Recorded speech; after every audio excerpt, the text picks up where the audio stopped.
राधे कृष्ण।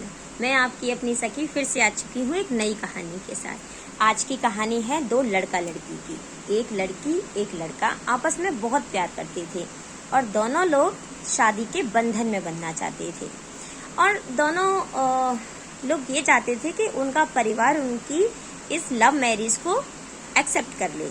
लेकिन लड़की का जो फैमिली थी वो एग्री नहीं थी कि लड़की उस लड़के से शादी करे, उससे प्रेम विवाह करे। उनको नहीं था पसंद।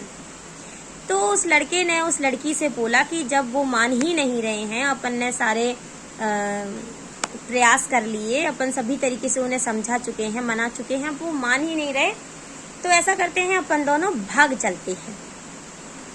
उस लड़के का इतना कहते ही लड़की की आंखों में से आंसू टपकने लगते हैं और वो कहती है कि इतनी बड़ी बात तुमने इतनी आसानी से कैसे कह दी कि हम भाग चलते हैं। तो बोले क्यों, ऐसा क्या हुआ? तो वो लड़की कहती है कुछ नहीं, मैं तुमसे कल मिलूंगी। वो लड़की अपने घर जाती है और अगले दिन उससे कहती है कि आप मुझे वहां आके मिलो, तुम मुझे वहां मिलो। लड़की उस लड़के के सारे गिफ्ट ले जाके, जितने भी उसके लव लेटर थे, उसके गिफ्ट थे, जो भी था वो सब ले जाके उसको वापस करने जाती है और उससे कहती है कि ये मेरी तुमसे मेरी जिंदगी की आखिरी मुलाकात है। और उससे कहती है कि मैं तुम्हारे लिए, जो तुम मेरी जिंदगी में 8 साल से आए, मैं उन अपने पिताजी, अपने माताजी, अपने भाइयों का गौरव खत्म करके तुम्हारे साथ भाग के नहीं जा सकती।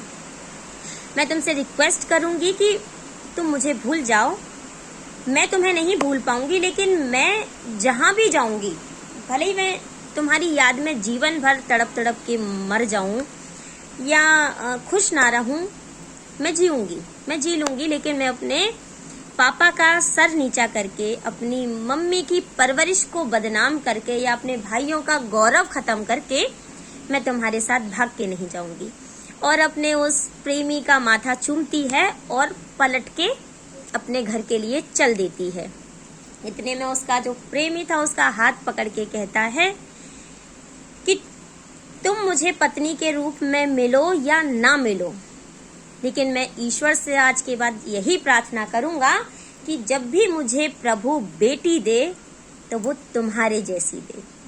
मैं कामना करूंगा कि जब भी मेरे घर में कोई बेटी का जन्म हो तो तुम्हारी जैसी बेटी का जन्म हो। इसे कहते हैं प्यार और इसे कहते हैं सैक्रिफाइस, इसे कहते हैं लगाव।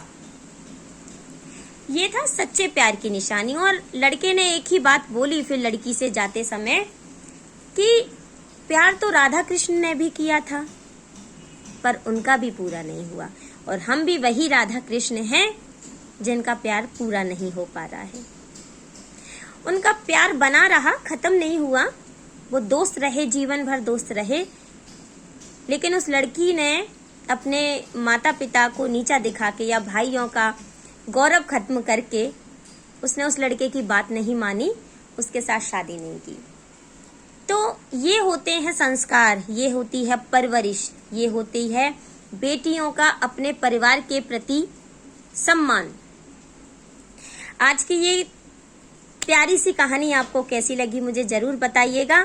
मैं आपसे फिर मिलूंगी एक नई कहानी के साथ। तब तक के लिए राधे कृष्ण।